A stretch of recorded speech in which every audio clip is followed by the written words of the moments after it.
Hi అండి, అందరు నమస్కారం. నా పేరు కిరణ్. ఇప్పుడు మనం మాట్లాడుతున్న కార్తీక్ దీపం సీరియల్ ఎపిసోడ్ రివ్యూ గురించి అయితే మాట్లాడుతున్నాం.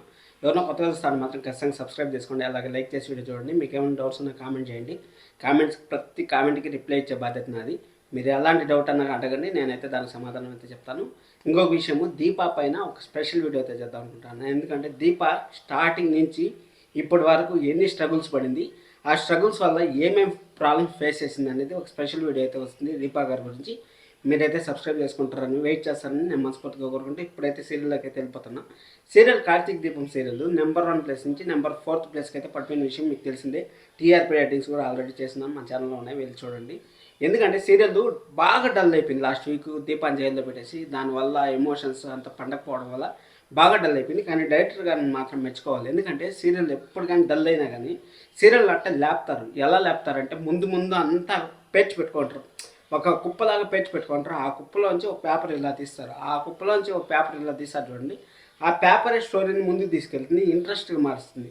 ఇంట్రెస్ట్గా మార్చేది వాళ్ళు కొంచెము ప్రమోషన్స్ ఎక్కువ చేసి మార్చితే బాగుంటుందని నాకు అనిపిస్తుంది. అప్పుడు నెంబర్ 1 చూసేకి ఛాన్సెస్ ఉంటుంది. ఎందుకంటే జనాల్లో హైప్ రావాలంటే కొంచెం ప్రమోషన్స్ ఎక్కువ చేసి బాగుంటుంది అనేసి అనుకుంటాను. సరే అనేసి ఇప్పుడు మనం మెయిన్గా వెళ్ళిపోయినామంటే ఈ ఎపిసోడ్లోకి వెళ్ళిపోయినామంటే పారిజాతం గారు మాత్రం నెక్స్ట్ లెవెల్ అనిపించారు ఈరోజు.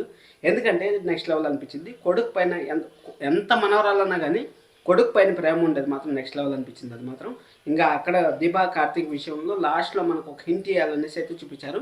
అక్కడ నిన్ను ఎవరో ఫాలో అయ్యారు దీపా, నువ్వు నిజాలు చెప్పకపోతే అక్కడే ఉండిపోయింటావు అనేసి మన కార్తీక్ బాబు అయితే అడిగారు. కార్తీక్ బాబు అడిగింది నిజంగా ఎగ్జాక్ట్లీ రైట్ ఆన్సర్.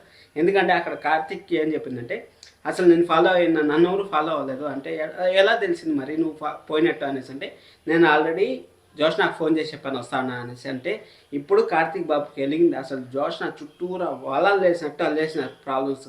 ఇక్కడ దాసు గారు మొత్తం రాసిండేదంతా చూసి వారసురాలు అనేసి వారసురాలు దీపం ఫోటో వేసినారు.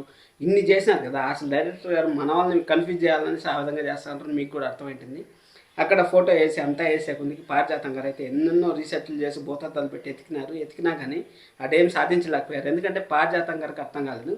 కానీ జోష్న చేసింది ఒక పని పారిజాతం గారికి ప్లస్ పాయింట్ అయింది. ఏమంటే అది పేపర్లన్నీ కాల్చేస్తే అంటే జోష్నకి నిజం తెలుసు, వారసురాలు ఎవరో తెలుసు, అలాగే నా దాసికి ఈ విధంగా అవ్వడానికి కారణమైంది కూడా జోష్ననే. ఒకవేళ నువ్వు కానీ అయింటే జోష్న నిన్ను వదిలిపెట్టను అనేసి పారిజాతం గారు ఫాస్ట్ వేలో ఫస్ట్ టైం మాట్లాడారు. నెక్స్ట్ లెవెల్ అనిపించింది. రేపు ఎపిసోడ్ కోసం అయితే మనం ఈగర్ని వెయిట్ చేద్దాం. ఎందుకంటే మండే ఎపిసోడ్, అప్కమింగ్ ఎపిసోడ్స్ ఎలా ఉండబోతున్నాయి అనేది కూడా మీకైతే చెప్తాను. ఎందుకంటే శనివారం ఎపిసోడ్ ఇంత టఫ్గా ఉందంటే ఇంక సోమవారం నుంచి ఎలా ఉంటాయో మీకే అర్థమవుతుంది.